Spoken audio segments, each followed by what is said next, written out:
आज जो मैं फ़्लाई कर रहा हूँ भाई, वो कर रहा हूँ गल्फ एयर की फ़्लाइट से।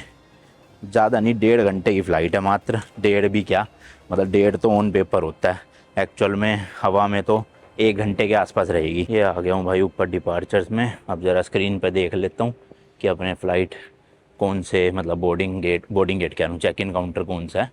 ऊपर देखो भाई, मस्त लग रही है ना सीलिंग ऐसे वेव पैटर्न में। तो जी ये है अपनी 13:20 यानी 1:20 GF189 रियाद की।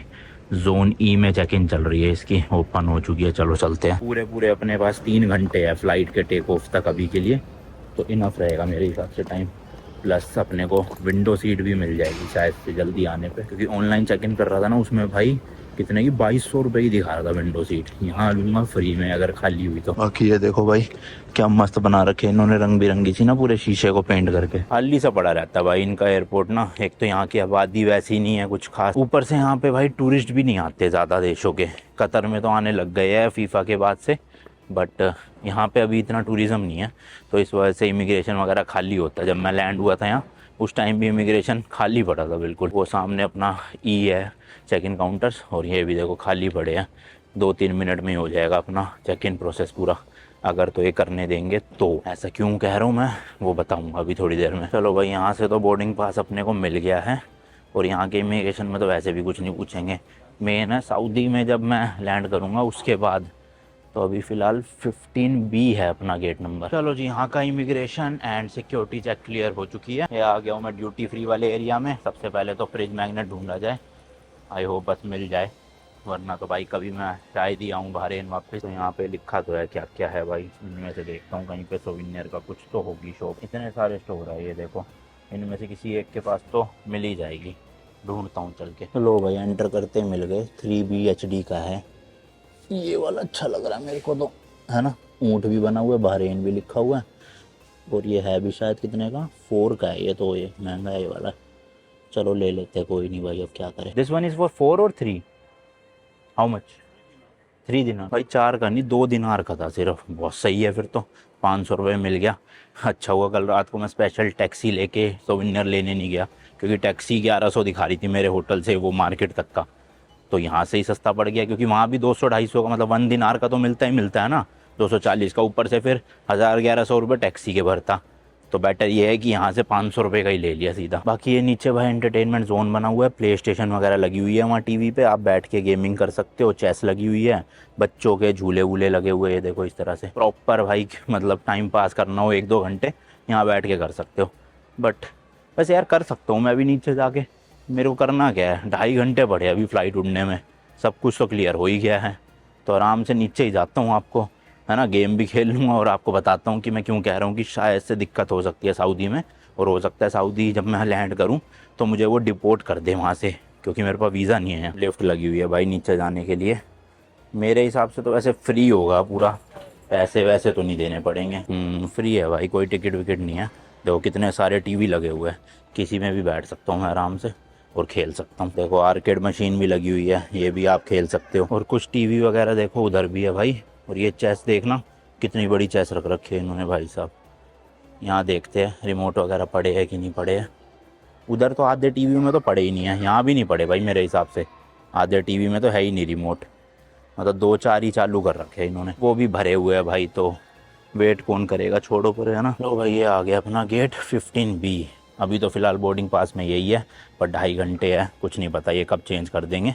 तो 1-2 बार ना देख लूँगा बीच में। सबसे पहले तो भाई आपको बता दूँ मैं ट्रैवल कर रहा हूँ गल्फ एयर से, और ये जो मेरे को टिकट पड़ी है 13,000 रुपये की पड़ी है, जिसमें 7 किलो कैबिन बैगेज अलाउड है और 30 kg का चेकड इन बैगेज अलाउड है। एंड 1.5 घंटे की फ़्लाइट है, 1:20 पे उड़ेगी यहाँ से, और 1.5 घंटे बाद पहुँचा देगी जैसे कि बताया। मेरी इतनी बढ़िया महंगी वाली बोतल तो खो गई, अब ये प्लास्टिक बोतलों से ही काम चला रहा हूँ भाई। हाँ जी, तो अब आराम से बात करते हैं भाई कि प्रॉब्लम क्या है। तो देखो यार, सऊदी अरेबिया का ना अभी कुछ महीने कुछ साल पहले तक वीज़ा की बहुत दिक्कत थी, मतलब ईज़िली वीज़ा नहीं मिलता था। बट रिसेंटली अभी वीज़ा की काफ़ी रिलैक्सेशन कर दी है, ईज़ी कर दिया है। तो आप इंडिया से ई वीज़ा लेकर आ सकते हो। बट अगर आपके पासपोर्ट पे US visa, Schengen visa, UK visa है, वैलिड वीज़ा, एक्सपायर्ड नहीं, तो आप डायरेक्टली सऊदी अरेबिया में लैंड करते ही एयरपोर्ट पे वीज़ा ऑन अराइवल ख़रीद सकते हो। 1 साल का वीज़ा मिलता है आपको, जिसमें आप 90 डेज़ तक रह सकते हो। कुछ 10-11 हज़ार रुपये का इंडियन करेंसी में। तो मैंने कहा ठीक है, अपने पास शेंगन वीज़ा है स्पेन का, 6 महीने वैलिडिटी है, मतलब अप्रैल तक है अभी वैलिडिटी उसकी बची हुई, तो आराम से अपने को मिल जाएगा। ये मेरा था प्लान शुरू में। बट जैसे जैसे मैं ये कंट्रीज़ आया, बहरीन आया, तब मेरे को पता चला कि एक्चुअल में आपका जो वीज़ा है ना, मतलब शेंगन या यूएस, वो एक बार यूज़ होना चाहिए। मतलब आप उस वीज़ा पे उस देश जाके आने चाहिए और उस देश का स्टैम्प होना चाहिए। तो मैं डर गया था बहरीन में मुझे एंट्री नहीं मिलेगी भाई, क्योंकि मेरा शेंगन वीज़ा यूज्ड नहीं है। मैं शेंगन यानी कि यूरोप गया हुआ हूँ, लेकिन 2019 में गया था, और वो दूसरा स्पेन का वीज़ा है, और वो वीज़ा ऑब्वियसली अभी एक्सपायर हो चुका है। बट मैं जा चुका हूँ शेंगन कंट्रीज़ में, बट स्पेन नहीं गया कभी भी, दूसरी कंट्रीज़ गया हूँ। तो मेरे को डर था बहरीन में, लेकिन बहरीन में मेरे को वीज़ा मिल गया, वहाँ पे कोई दिक्कत हुई नहीं। उन्होंने बस शेंगन वीज़ा देखा, उसको स्कैन करा और एंट्री दे दी। अब मैंने कहा फिर सीधा सऊदी में भी चल जाएगा ये। अब चलेगा नहीं चलेगा वो सऊदी जाके पता चलेगा, क्योंकि सऊदी की एक और गाइडलाइन लिखी है गूगल पे, अगर आप देखोगे, मैं स्क्रीनशॉट लगा दूंगा। सबसे पहले तो आपके पास वीज़ा ऑन अराइवल के लिए शेंगन यूएस यूके वीज़ा होना चाहिए। दूसरी कंडीशन है कि वो यूज्ड होना चाहिए, मतलब आपने एक बार वहाँ पर होके आ चुके हो और उस कंट्री का स्टैम्प हो आपके पासपोर्ट पे। और तीसरी कंडीशन है कि आपको ना सऊदी की जो गवर्नमेंट वाली मतलब एयरलाइंस है, नेशनल एयरलाइंस, एक फ्लाईनेस है शायद से और एक सऊदी एयरलाइन है, उन्हीं से ट्रैवल करना पड़ेगा, तब आपको वीज़ा ऑन अराइवल मिलेगा। और मेरे केस में ये 3 जो है ना लाइंस, इनमें से सिर्फ मैं पहली फॉलो करता हूँ, बाकी की 2 नहीं करता, क्योंकि ना मैं शेंगन में स्पेन में गया हूँ, ना मेरे पासपोर्ट में स्टैम्प है एंट्री का, और ना ही मैं इनकी नेशनल एयरलाइन से ट्रैवल कर रहा हूँ, क्योंकि मैं तो गल्फ एयर से जा रहा हूँ। तो अब देखना है भाई वहाँ पे मेरे को एंट्री मिलती है नहीं मिलती है, वीज़ा देंगे नहीं देंगे, और अगर नहीं देंगे तो उस केस में क्या होगा, मुझे डिपोर्ट किया जाएगा तो इंडिया भेजा जाएगा, या मैं कहीं और की भी फ़्लाइट ले सकता हूँ, क्योंकि मैं सोच रहा था दुबई की ले लूँगा या फिर किसी और कंट्री के आसपास ले लूँगा, क्योंकि मेरे को सऊदी के बाद जाना है जॉर्डन। बट दिक्कत ये है कि अगर इन्होंने मेरे को एंट्री नहीं दी, वीज़ा नहीं दिए, तो मेरी आगे की फ़्लाइट्स काफ़ी ज़्यादा इफेक्ट होंगी, काफ़ी नुकसान भी होगा, और मैं जॉर्डन पहुंचूंगा कैसे मुझे नहीं पता अभी, क्योंकि आज मैं कहाँ जाने वाला हूँ रात को वो मुझे भी ठिकाना नहीं पता। क्या पता मेरी सऊदी में एंट्री हो जाए, क्या पता मैं दुबई चला जाऊँ, कह नहीं सकते कुछ भी। तो सब कुछ वहीं जाके पता चलेगा, इमिग्रेशन ऑफिसर पे डिपेंड करता है कि वीज़ा अपने को मिलता है या नहीं मिलता है। बाकी मेरे को एक दिक्कत है कि जैसे ये कह रहे हैं यूएसए का वीज़ा होना चाहिए आपका, और आप यूएसए एक बार गए हुए होने चाहिए, आपके पासपोर्ट में स्टैंप होना चाहिए। अब यूएसए तो जो लोग जाते हैं उनसे मैंने सुना है कि यूएस तो आप स्टैंप देता ही नहीं है, वो तो ऐसे डिजिटल एंट्री दे देता है अगर आपके पास वीज़ा है। तो अगर स्टैंप देता नहीं है तो ये हम दिखाएंगे क्या इनको। सेम अब यूरोप में होने वाला है, कुछ महीने में शायद से लागू हो भी चुका हो कि आप यूरोप की कई कंट्रीज़ में आप जाओगे, वहाँ पे आपको स्टैंप नहीं मिलेगा पासपोर्ट पे, डायरेक्ट आप ऐसे ई एंट्री टाइप की ले लोगे, डिजिटल एंट्री। तो उस केस में फिर ये वीज़ा ऑन अराइवल कैसे वर्क करेगा पता नहीं भाई। बाकी लेट्स सी, बहरीन में एंट्री मिल गई थी, अब शेंगन वीज़ा के बल पे सऊदी में मिलेगी या नहीं मिलेगी वो आपको इस वीडियो में आगे पता चल ही जाएगा। अब हर देश की इमिग्रेशन ने ना एयरलाइंस वालों को भी बोला हुआ कि जब आप किसी बंदे का चेक इन करते हो ना जिस देश से, वहीं पे उसकी रिटर्न टिकट मांग लो, वहीं पे वीज़ा चेक कर लो, सब कुछ कर लो, तभी आप बोर्डिंग करने दो। तो अब मैं यहाँ पे भी गया गल्फ एयर के वहाँ पे चेक इन काउंटर पे, तो उन्होंने मेरे से पूछा वीज़ा, तो मैंने कहा इंडियंस को वीज़ा ऑन अराइवल मिल जाता है अगर आपके पास यूके यूएस या फिर शेंगन वीज़ा है। तो कहता अच्छा दिखाओ अपना वीज़ा। तो मैंने शेंगन दिखा दिया, तो वो कह रहा आप कभी गए हुए हो शेंगन? मैंने कहा हाँ गया हुआ हूँ, क्योंकि वो तो सच बात है। उसने ये नहीं मेरे से पूछा कि स्पेन से वीज़ा है तो क्या आप स्पेन गए हो, और ना उसने स्टैंप चेक करा, उसने कहा आप शेंगन गए हुए हो ना एक बार। मैंने कहा हाँ गया हूँ। कह रहा फिर ये वीज़ा वैलिड भी है अप्रैल तक, ठीक है। उसने बोर्डिंग पास मेरे को थमा दिया। अब यही सेम चीज़ अगर वहाँ पे भी होती है इमिग्रेशन में सऊदी के, तो 100% वीज़ा मिल जाएगा अपने को। बट अगर वो कहते हैं नहीं जी हमें स्पेन की ही एंट्री का स्टैम्प दिखाओ, तो दिक्कत है। क्योंकि प्रॉब्लम क्या है ना, अगर मेरे पास वीज़ा है स्पेन का, मान लो मैं स्पेन गया भी हूँ, लेकिन मैं एंट्री किसी और कंट्री से हुआ था, फॉर एग्जांपल मैं पहले स्विट्ज़रलैंड गया, तो मेरे पासपोर्ट पे एंट्री स्टैम्प आएगा स्विट्ज़रलैंड का। फिर जब मैं स्विट्ज़रलैंड से रोड ट्रिप करके अगर स्पेन जाऊँगा ना, तो वहाँ पर कोई बॉर्डर नहीं होता। आपने देखा ही था लंदन सीरीज़ में कि एक देश से दूसरे देश आप शेंगन जोन में किसी भी कंट्री में एंट्री एग्जिट कर सकते हो, कोई चेकिंग कोई पासपोर्ट स्टैंप नहीं मारा जाता। तो उस केस में मेरा स्पेन का एंट्री स्टैम्प तो लगना ही नहीं चाहिए। और दूसरी चीज़, अगर मैं ये बात बोल दूँ कि मैं स्पेन गया हुआ हूँ, तो वीज़ा ऑफिसर को क्या पता कि मैं गया हूँ कि नहीं गया। मैं यूरोप में गया हूँ, मैं ग्रीस से एंट्री करी है, उसके बाद मैं गाड़ी से कहीं भी गया, किसी भी देश में गया, किसी को पता ही नहीं है, इवन मेरे को भी नहीं पता चलेगा मैं गया था कि नहीं गया था पासपोर्ट देख के, तो है ना। तो ये थोड़ी सी कन्फ्यूज़न है इस मुद्दे को लेके वहाँ पे अगर वो एंट्री नहीं देते तो मैं थोड़ी सी बहस कर सकता हूँ कि ऐसे ऐसे अगर मैं यूएस गया भी होता तो इसमें कौन सा स्टैम्प होता, या फिर मैं शेंगेन तो गया हुआ हूँ, 19 देश घूम चुका हूँ, अब स्पेन गया हूँ नहीं गया हूँ, हर देश का थोड़ी स्टैम्प है उसमें। ऐसे मैं जर्मनी गया हूँ, जर्मनी का भी स्टैम्प नहीं है मेरे पासपोर्ट पे, तो कैसे प्रूव होगा मैं जर्मनी गया हूँ? पासपोर्ट देख के, वीडियो देख के तो हो सकता है प्रूफ। लेट्स सी भाई, देखते हैं जो भी होगा ठीक है, नहीं मिलेगी एंट्री कोई बात नहीं भाई। अब तो मतलब इतने साल ट्रैवल करके ना ऐसा एक्सपीरियंस हो गया कि कहीं भी उठा के भेज दो मुझे, कोई दिक्कत नहीं है। वीज़ा हो ना हो किसी देश का, दूसरे देश चला जाऊँगा जहाँ वीज़ा मिल जाएगा अपने को, या यूरोप ही चला जाऊँगा भाई। छोड़ो, सऊदी से किसी भी यूरोप के, स्पेन की फ़्लाइट मिल जाएगी अपने को आज, तो हाँ स्पेन ही निकल लूँगा डायरेक्ट, अगर नहीं एंट्री दी सऊदी वालों ने। बट ये लोग ये ना कहे कि हम आपको इंडिया डिपोर्ट कर रहे हैं, कि जाना है तो इंडिया ही जाना पड़ेगा, तो दिक्कत है।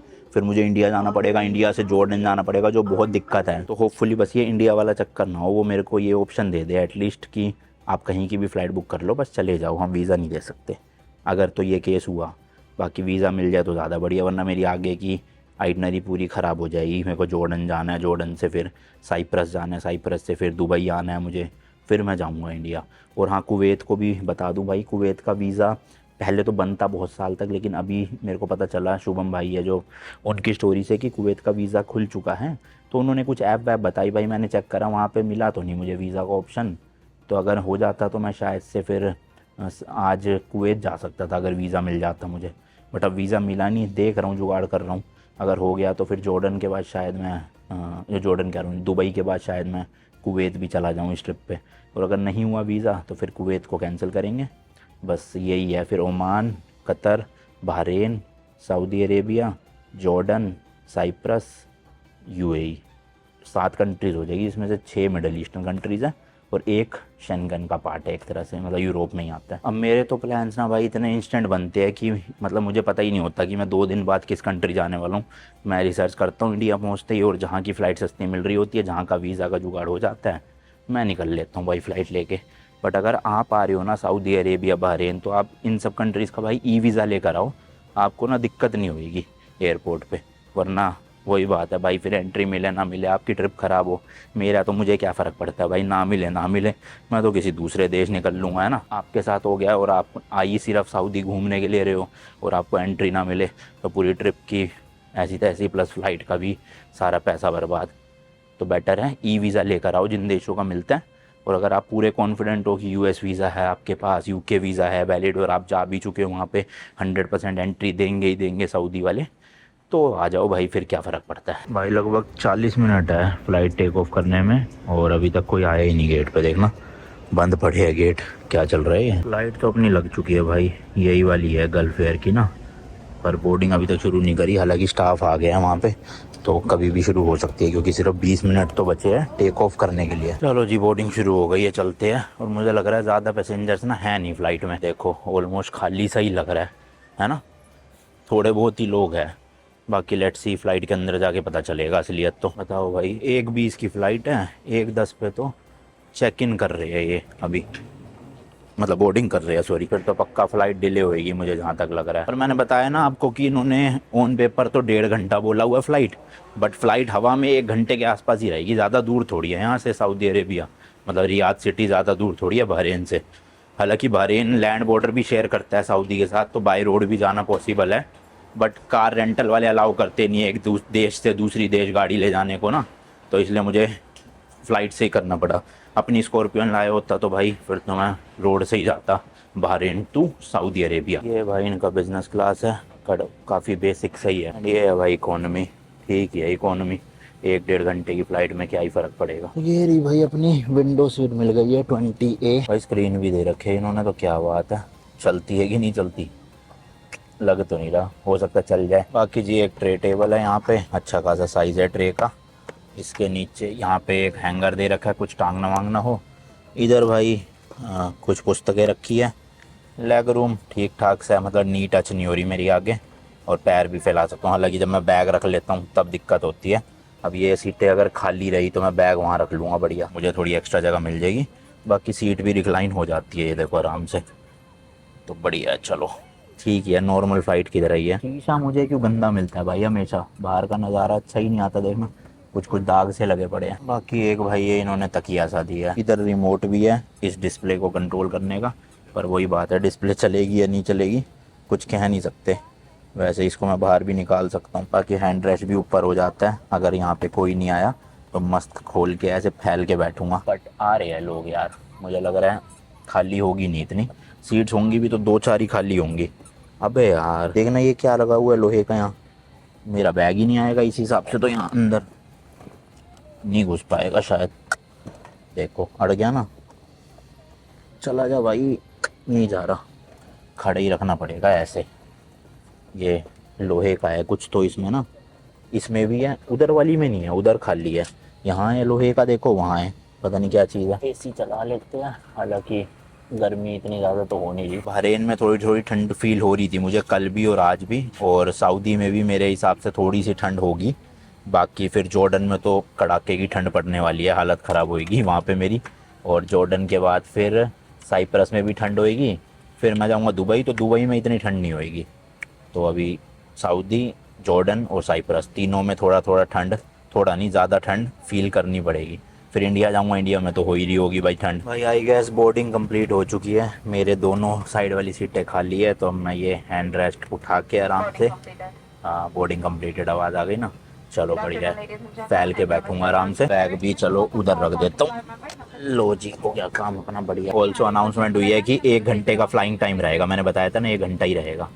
और ये डिस्प्ले तो खैर किसी की भी चालू नहीं हो रही, यहाँ भी नहीं हो रही, वहाँ भी नहीं हो रही, तो बंद ही पड़ी है सारी। बाकी मैं गलती से 21A में बैठ गया था, मेरी 20A थी, तो अब आ गया मैं आगे, तो बढ़िया। अच्छा 21A भी खाली है तीनों, 20A भी खाली है, बस यहाँ की थोड़ी सी विंडो साफ़ है, पीछे वाले में ये दाग से लग रहा था थोड़ा बहुत, तो बाहर का वीडियो बन ही जाएगा इससे। चलो जी चलो, रेडी फॉर टेक ऑफ। 1:20 पे निकलने लगी है, बड़ी जल्दी बोर्डिंग कर ली फिर तो भाई, 15 मिनट के अंदर अंदर सारी बोर्डिंग कंप्लीट हो गई, तो करेक्ट टाइम पे ही है एक तरह से।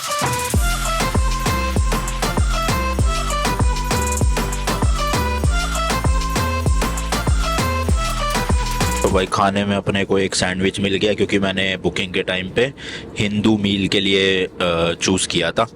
तो एक ये वेज सैंडविच है और साथ में एक पानी का गिलास, बस इतना ही मिला। हालांकि सैंडविच कुछ खास लग नहीं रहा मुझे, तो मन नहीं कर रहा खाने का।